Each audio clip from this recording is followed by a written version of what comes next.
Assalamualaikum warahmatullahi wabarakatuh. Nabi Yusuf adalah putra dari Nabi Yakub. Beliau dikaruniai memiliki wajah yang sangat tampan dengan mukjizat yaitu ahli tafsir mimpi dan memiliki kebijaksanaan yang luar biasa. Ada suatu riwayat yang menyebutkan bahwa Nabi Yusuf dimakamkan tepat di tengah-tengah Sungai Nil. Nabi Yusuf dianugerahi jabatan penting di kerajaan dan selama menjabat, beliau telah berlaku bijaksana dan menjalankan pekerjaan itu dengan sangat baik. Setelah semuanya berjalan baik, Nabi Yusuf menjadi rindu untuk bertemu dengan Allah. Dalam sebuah riwayat, Nabiullah Yusuf adalah nabi pertama yang berdoa meminta kematian kepada Allah dan doanya tercantum di dalam Al-Quran. Tuhanku, sesungguhnya Engkau telah menganugerahkan kepadaku sebagian kekuasaan dan telah mengajarkan kepadaku sebagian takwil mimpi. Wahai Tuhan pencipta langit dan bumi, Engkaulah pelindungku di dunia dan di akhirat. Wafatkanlah aku dalam keadaan muslim dan gabungkanlah aku dengan orang-orang yang solih. Al-Quran Surat Yusuf ayat 101.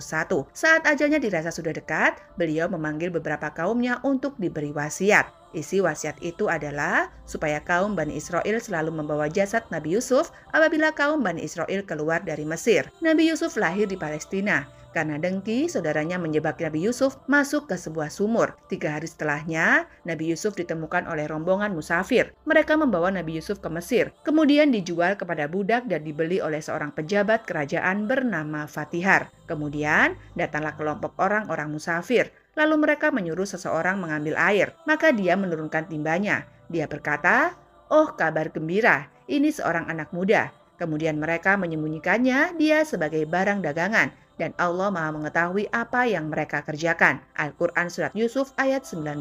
Setelah Nabi Yusuf berada di Mesir, Allah takdirkan beliau menempati tempat paling penting di kerajaan. Tak lama dari itu, seluruh kaum Bani Israel dipindahkan dari Palestina ke Mesir. Begitu bijaksananya Nabi Yusuf. Beliau memilih untuk memperlakukan kaum Bani Israel dengan baik di Mesir, meski mereka telah membuang Yusuf ke sumur beberapa tahun yang lalu. Tinggallah Nabi Yusuf bersama seluruh kaum Bani Israel di Mesir. Ketika Nabi Yusuf menginjak umur 120 tahun, beliau meninggal dunia. Ada seorang ulama dalam kitab tafsirnya menjelaskan bahwa saat Nabi Yusuf wafat, jenazahnya dimasukkan ke dalam sebuah peti yang terbuat dari bahan batu marmer. Orang-orang Bani Israel memakamkannya di tengah-tengah Sungai Nil. Alasan kenapa Nabi Yusuf tidak dimakamkan di tanah seperti nabi-nabi lainnya, karena ketika itu kabilah-kabilah pada masa itu saling berebut untuk membawa jasad manusia paling mulia di negeri itu, supaya dibawa ke daerah mereka dengan tujuan daerah mereka mendapatkan keberkahan. Karena tak ditemukan kabilah mana yang pantas untuk membawa jasad Nabi Yusuf, mereka memutuskan untuk memakamkannya di tengah-tengah Sungai Nil.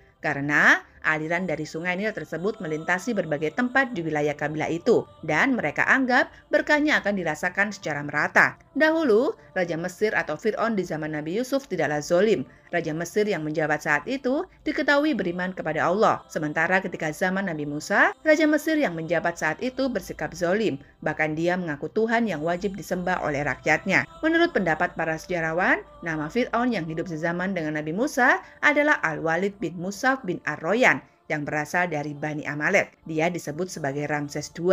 Sejauh ini, nama Ramses II sering diidentifikasikan sebagai Fir'aun yang hidup sezaman dengan Musa. Dia adalah wujud Fir'aun terkuat dan terkejam sepanjang sejarah. Ramses II berkuasa selama 66 tahun, menjadikannya sebagai Fir'aun yang paling lama berkuasa di Mesir. Ketika zaman diutusnya Nabi Musa kepada Bani Israel pada sekitar abad ke-12 sebelum Masehi, Nabi Musa berhasil menyelamatkan kaumnya yang terkepung oleh pasukan Fir'aun Ramses II.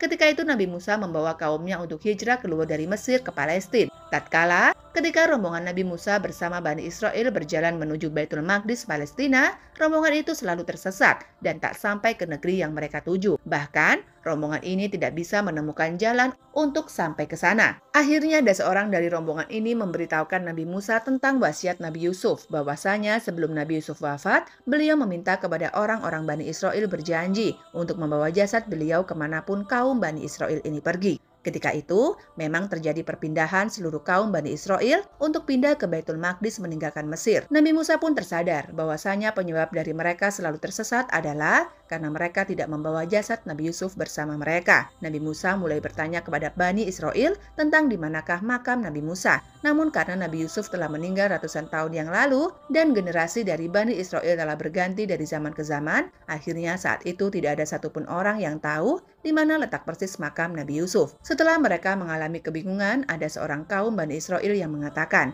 yang tahu di mana makam Nabi Yusuf hanyalah seorang nenek tua dari kaum Bani Israel. Lalu bertemulah Nabi Musa dengan seorang nenek ini. Nabi Musa berkata, "Wahai nenek, tunjukkan kepadaku di manakah makam Nabi Yusuf." Namun nenek ini mau memberitahukan lokasi makam dengan syarat, asalkan nanti dia bisa tinggal bersama Nabi Musa di surga. Nabi Musa yang mendengarnya pun sempat terdiam karena surga hanya milik Allah. Hanya dia yang berhak menentukan siapa saja yang berhak masuk ke dalam surga. Beberapa ahli tafsir mengatakan, ketika itu Musa berdoa kepada Allah untuk dikabulkan apa yang diminta nenek itu. Ketika dirasa permintaan nenek itu sudah terpenuhi, maka nenek ini mengajak Nabi Musa ke sebuah tempat. Dikatakan di sana adalah sebuah danau atau tempat yang banyak airnya. Nenek ini meminta untuk menguras atau membendung air di tempat itu supaya dasar tanah dari lokasi itu bisa terlihat. Setelah dasar tanah sudah terlihat, nenek ini menunjuk satu lokasi untuk digali tanahnya. Lalu orang-orang pun menggali lokasi itu dan mereka dapati jasad Nabi Yusuf, dan ketika itu pula jalan mereka yang gelap menuju Baitul Maqdis menjadi terang seolah-olah dipandu menuju Baitul Maqdis. Mereka membawa jasad Nabi Yusuf dengan rombongan Nabi Musa dan Bani Israel menuju Baitul Maqdis. Kemudian jasad Nabi Yusuf dimakamkan di wilayah Baitul Maqdis dan tidak ada yang tahu persis tentang di mana lokasi makam Nabi Yusuf. Kabarnya, alasan Israel sampai hari ini ngotot ingin menguasai Palestina, ternyata hanya ingin membongkar makam Nabi Yusuf dan mencari tabut perjanjian Nabi Musa. Di daerah Nablus, Palestina, sering terjadi bentrokan antara Yahudi dan kaum muslimin. Di sana ada daerah yang bernama Yusufi. Di daerah ini ada sebuah makam tua yang selalu diperebutkan kedua belah pihak. Israel selalu berupaya berebut makam tersebut dan mereka ingin membongkarnya. Israel dan Yahudinya percaya bahwa itulah makam Nabi Yusuf yang mereka anggap Yusuf adalah nabinya bangsa Yahudi. Namun penduduk muslim di sana meyakini hal yang berbeda. Makam tua yang ada di daerah Nablus itu bukanlah makam Nabi Yusuf, tetapi makam seorang ulama Palestina yang terkenal, yaitu Syekh Yusuf Duweikat. Di antara kedua belah pihak ada miskomunikasi tentang siapa sebenarnya tokoh yang dimakamkan di sana. Situs makam ini menjadi sumber ketegangan di antara kedua belah pihak. Mereka saling berebut dan akhirnya pada suatu hari pemukiman Zionis berhasil merengsek masuk ke makam tersebut. Mereka berusaha membongkar isi makam, namun setiap kali dibongkar selalu ada ular yang entah datang dari mana. Pemukim Zionis meminta arkeolog untuk mengidentifikasikan makam tersebut.